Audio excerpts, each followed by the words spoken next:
Hey, guys, imagine Theory just trying to make it through another day, hustling as a delivery driver, when you stumble into something straight out of a crime movie, something that flips your whole life upside down. That's what happened to me, Sarah Miller, a single mom from Cleveland, just trying to keep the lights on for my 6-year-old daughter, Lily. One scream, one split-second decision, and suddenly I'm tangled up in a world of power, betrayal, and a kid who needed me more than I ever could have imagined.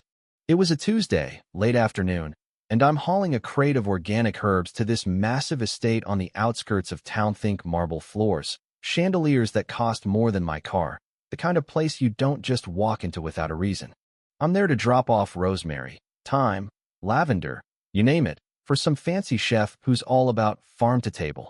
But as I'm standing in the hallway, waiting for a signature, I hear this sound: a kid scream, raw, like it's ripping through his soul. It hits me like a punch to the chest. I've heard Lily cry before, when she's scared or hurt, but this was different. This was a kid fighting for his life. I don't know why I did it. Call it instinct. Call it my grandma's voice in my head saying, "Sarah, when someone's hurting, you don't walk away." I dropped the crate, pushed past the housekeeper who's yelling at me to stop, and burst into this massive bedroom. It's chaos: doctors in fancy suits, machines screaming, and in the middle of it all, this little boy, maybe 7, convulsing on silk sheets, his face blue, foam at his mouth. The room's packed: 12 people, all panicking, and at the foot of the bed, there's this guy, Vincent Moretti, built like a linebacker in a suit that screams money. His hands are gripping the bedpost so hard I swear it's gonna snap. He's the dad, I figure out later, but right then, he's just a man watching his son, Tommy, slip away. "Who the hell are you?" One of the doctors snaps, trying to block me. I dodge him, my sneakers squeaking on the marble, and I'm at Tommy's side before anyone can stop me. His body's burning up, shaking so hard it's like he's possessed. I've seen this before, not in some medical book, but in my grandma's kitchen 20 years ago, when my cousin ate something bad and nearly died. I put my hands on Tommy's chest, feel the spasms, and I just know. Hot water, clean towels, those herbs I delivered: rosemary, thyme, lavender. Now I yell, and nobody moves until Vincent barks, "Do it!" The housekeeper scrambles, and I start pressing on Tommy's neck, his collarbone. These pressure points Grandma taught me. "You're rebooting his system," she used to say, like flipping a breaker when the lights go out.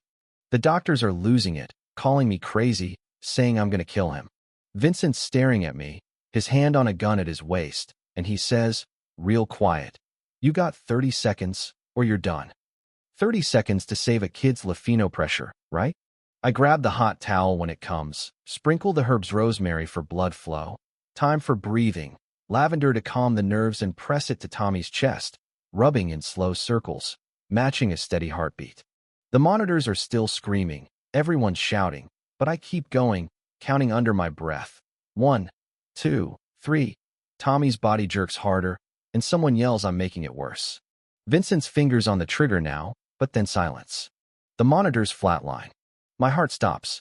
3 seconds feel like forever, and then Tommy gasps, a deep, shuddering breath, like he's waking up from a bad dream.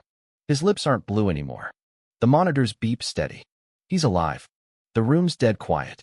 Vincent lowers his gun, staring at his son, then at me, like I just pulled off a magic trick. "Everyone out," he says, and the doctors scatter like roaches.